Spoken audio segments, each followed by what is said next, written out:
अच्छा, coming next यहाँ पे हम आते हैं, तो यहाँ पे हमारा जो क्वेश्चन है, एक क्वेश्चन है होम टाउन के बारे में। Home town is really important.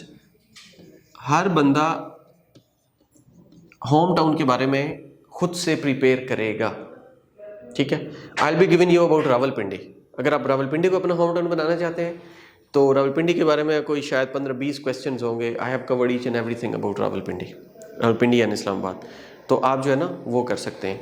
अगर आप रावलपिंडी इस्लामाबाद को नहीं कंसिडर करते तो देन आप जो है ना अपने होम टाउन के बारे में बता सकते हैं। What is famous there? What kind of languages people speak there? What are the problems your hometown is facing? What are the advantages to live in your hometown? Do you think that your hometown having lots of jobs, business opportunities? तो ये सारी चीज़ें आप अपने hometown के बारे में बताएंगे। अच्छा, अब अगर मैं बात करूँ hometown की तो well I live in Rawalpindi, ठीक है। या I've been living in Rawalpindi since my childhood. I consider Rawalpindi hometown, ठीक है। It is located on Pothwar plateau. Geographically अगर बात करें तो it is located on Pothwar plateau, ठीक है। Rawalpindi is one of the famous district of Punjab. आप जो भी है, आप कहाँ से? नहीं, किस जगह? Mardan. I am from Mardan which is the one of the famous most famous city कह लें, डिस्ट्रिक्ट कह लें, डिवीजन कह लें ऑफ के पी के, ठीक है। और उसके बारे में लोकेटेड कहाँ पर है, नियर मोटरवे है, वो आप बता सकते हैं। Rawalpindi is located on Pothwar plateau adjacent to Islamabad. Both cities are called twin cities, ठीक है।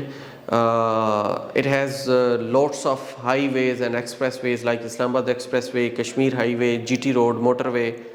तो ये चीज़ें बता सकते हैं। एयरपोर्ट की बात कर सकते हैं, मेट्रो स्टेशन, बेताशी चीज़ें जो आप अपने होम टाउन के बारे में बताएंगे। योर होम टाउन एग्जामिनर जो है जो ही आपसे पहला क्वेश्चन करता है ना, 4 to 5 questions they are very basic questions. और वो जो बेसिक क्वेश्चंस हैं वो एग्जामिनर करेगा व्हाट्स योर नेम, ठीक है। अच्छा, can I see your ID document please. तो आपके पास जो होगा आईडी डॉक्यूमेंट, CNIC है, पासपोर्ट है। When you book on CNIC तो ओरिजिनल CNIC लेकर जाइएगा। If you book on passport तो you have to carry your passport original. ऐसा ना हो आप जब बुकिंग कराएंगे, यहाँ पे मैम करीमा को आप बोलिएगा, वो बुकिंग कर देंगी, ठीक है। आप उनको जस्ट अपना डिटेल्स देंगी, वो बुक करेंगी। डेली बेस पे हम लोग टेस्ट बुक कर रहे होते हैं, आप उसको फ़ी पे करें, वो आपका टेस्ट बुक कर देंगी। आपको परेशान होने की ज़रूरत नहीं है, वरना आप मिस्टेक्स करेंगे। स्टूडेंट्स ने UKVI बुक करना है, like you have to book UKVI, you have to book UKVI। आपका UKVI है, आपने भी UK जाना है, आपने UK जाना है तो you have to book UKVI। Australia, Germany, Canada कहीं भी जाना है तो स्टैंडर्ड आइल्स बुक करना होता है।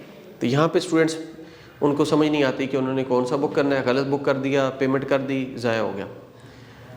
तो कल या परसों मुझे कॉल आई किसी स्टूडेंट की, वो कहता है कि पहली दफ़ा मैंने टेस्ट बुक किया UKVI जनरल ट्रेनिंग, तो मेरा 4.5 बैंड आ गया, लेकिन वो मैंने एकेडमिक बुक कर दिया था, मैंने करना था जनरल ट्रेनिंग।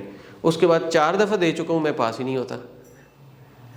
तो इसलिए आप जब भी पहली बार बुक करें या दूसरी बार करें, तीसरी बार बुक करें, हमारा रोज़ का काम है यहीं पे इनको दें, बुक कर देंगे, आपको परेशान होने की ज़रूरत नहीं है, वरना पैसा ज़ाया हो जाएगा, नुकसान हो जाएगा।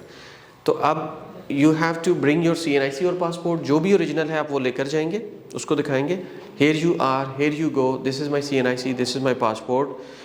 आई कॉन्टैक्ट मेंटेन करना है, बॉडी लैंग्वेज अपनी एक्टिव रखनी है, जो भी क्वेश्चन करेंगे आपने आंसर देना है। And you have to focus on the tense of the question. If the tense is in the present तो प्रेजेंट में, tense is in the past तो पास्ट में, tense is in the future तो future में बताना है। जैसा कि क्वेश्चन है कि tell me about a place you have recently visited, कौन सा टेंस है? Past. Tell me city you would like to live in, future. Okay, tell me about a shopping centre you often visit, present. तो हमने उस tense का ख्याल रखना है। अगर टेंस प्रेजेंट का है तो प्रेजेंट में आंसर, पास्ट का है तो पास्ट में आंसर, फ्यूचर का है तो फ्यूचर में आंसर, अदरवाइज नुकसान करेंगे आप लोग। अच्छा, फिर एग्जामिनर जब ये CNIC देख लेता है तो फिर वो पूछता है can we start the test. आप कहते हैं yes you can start the test. फिर वो कहता है I am IELTS examiner Azhar Ishar taking the IELTS test of Abdul Wali test is being held at Yashal English House, center number is blah blah blah, exam number is blah blah blah, candidate number is blah blah blah, ठीक है। Test is being held on 22 April 2024 at 10 o'clock at 11 o'clock। ये पूरी गर्दान पढ़ेंगे, फिर वो पूछेंगे what's your name, ठीक है। या I am IELTS examiner this is international English language test, I am Azhar Yashal, what's your full name. तो आप अपना नेम बताएंगे। अच्छा, जब फुल नेम पूछा जाता है या व्हाट्स योर कंप्लीट नेम या व्हाट्स योर नेम, तो आपने 2 नाम बताने हैं अपने, या 3 नाम, पूरा नाम बताना है। आपका पूरा नाम क्या है? जलालुद्दीन। अब जलालुद्दीन है, वो एग्जामिनर पूछता है व्हाट्स योर नेम, आप कहते हैं जलाल। तो जलाल इज़ 1 वर्ड। 1 वर्ड में मुझे बताएं कि मैंने 1 2 3 4 5 6 सपोज 10 क्वेश्चंस करने हैं, ठीक है, और ये लेवल्स हैं, बैंड 1 2 3 4 5 6 7 8 9, ये 9 है। इन्होंने बोला सिंपली जलाल, तो मैं इनको कितने नंबर दूंगा? 1 नंबर दूंगा, 2 दे दूंगा या 3 दे दूंगा ना, ठीक है। चलें, यहाँ तक रोक लिया। ये कहते हैं आई एम जलालुद्दीन, तो फिर इनको हो सकता है मैं 4 नंबर दे दूं। ये कहते हैं वेल आई एम जलालुद्दीन, मैं इनको 5 दे दूंगा, ठीक है। आई एम जलालुद्दीन को ये कर देते हैं I am, well I M Jalaluddin, well my names, name is को माई नेम्स जलालुद्दीन, मैं हो सकता है इनको 6 दे दूं। फिर जो है ये कहते हैं well my complete name is Jalaluddin but you can call me Jalal, तो मैं हो सकता है इनको 7 बैंड दे दूँ।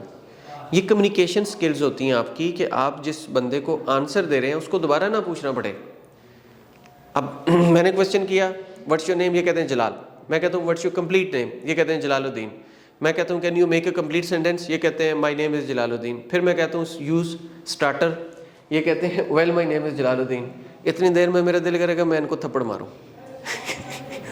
ठीक है, I am telling you about the communication skills. आपकी कम्युनिकेशन स्किल्स इतनी स्ट्रॉन्ग होनी चाहिए, अगले को ये लगे कि हाँ यार ये पढ़ा लिखा है और इसको पता है, मैं इसको जो बैंड दे रहा हूँ डिज़र्व करता है। गोरा आपको वही बैंड देगा जो आप डिज़र्व करते हैं, जिस लेवल पे आप हैं। तो हम हैं या नहीं हैं, लेकिन हमें पता है कि वो किस बेस पे हमें 7 बैंड देता है, तो हमने वो काम करना है और वो हम काम करेंगे तो हमारा रिजल्ट आ जाएगा। ठीक है, अच्छा अब वो क्वेश्चन करते हैं जी डू यू वर्क और स्टडी, तो आप में से कोई है जॉबियन? No, all of you are student. अगर जॉबियन है तो वेल आई एम, अब जैसे मैं अपनी बात करूं, मुझे पूछा है डू यू वर्क और स्टडी, मैं कहता हूं कि वेल आई एम अ जॉबियन, ठीक है, या I am running my own institute, या I am a business man.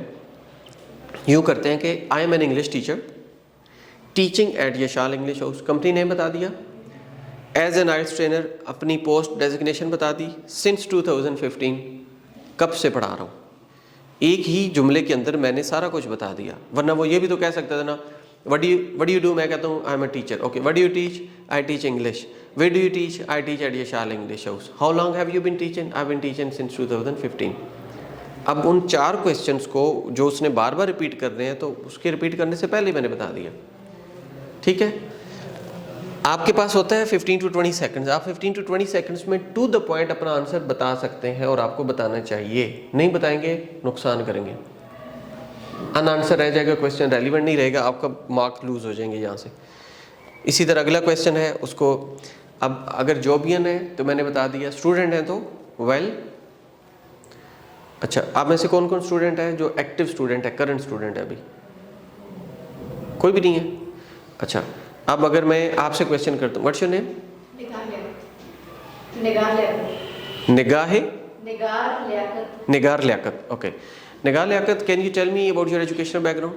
I completed my matric in 2015 and then I did my intermediate from Azad Kashmir in 2017 and then I studied BS Business Economics at Cambridge University in 2000. It was a session 2018 to 20. अच्छा अब मैंने इनसे पूछा कि what's your educational background बोला है या what's your education बोला है? Educational background. अब इन्होंने बैकग्राउंड में मुझे मैट्रिक, इंटर, एफएससी, बीएस सारा इन्होंने बता दिया। इट्स मीन कि इन्होंने आंसर ठीक किया। तो अगर मैं इनसे पूछता कि डू यू वर्क और स्टडी, तो अगर स्टूडेंट हैं तो बता देती, कि well I am a student of BS English, for example. Well, I'm a student of BS English. Currently, I'm in 3rd semester studying at Rawalpindi women university, या जो है ना एट नंबल या कराची, आप कहीं भी जहाँ भी आप पढ़ रहे हैं, आप उस हिसाब से आंसर बता देंगे।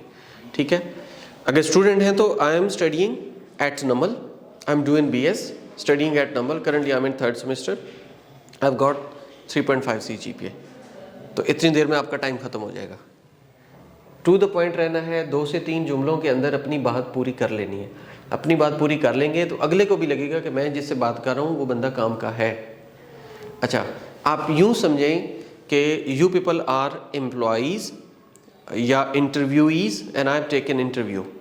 तो मैंने आप सब में से एक बंदे को जॉब देनी है, तो मैं किसको जॉब दूंगा? जिसकी कम्युनिकेशन स्किल्स स्ट्रॉन्ग होंगी, सबसे अच्छी होंगी, उसको जॉब दूंगा। इट्स मीन कि जिसकी कम्युनिकेशन स्किल्स अच्छी होंगी उसको अच्छा बैंड मिलेगा, जिसकी कम्युनिकेशन स्किल्स अच्छी नहीं होंगी उसको अच्छा बैंड नहीं मिलेगा।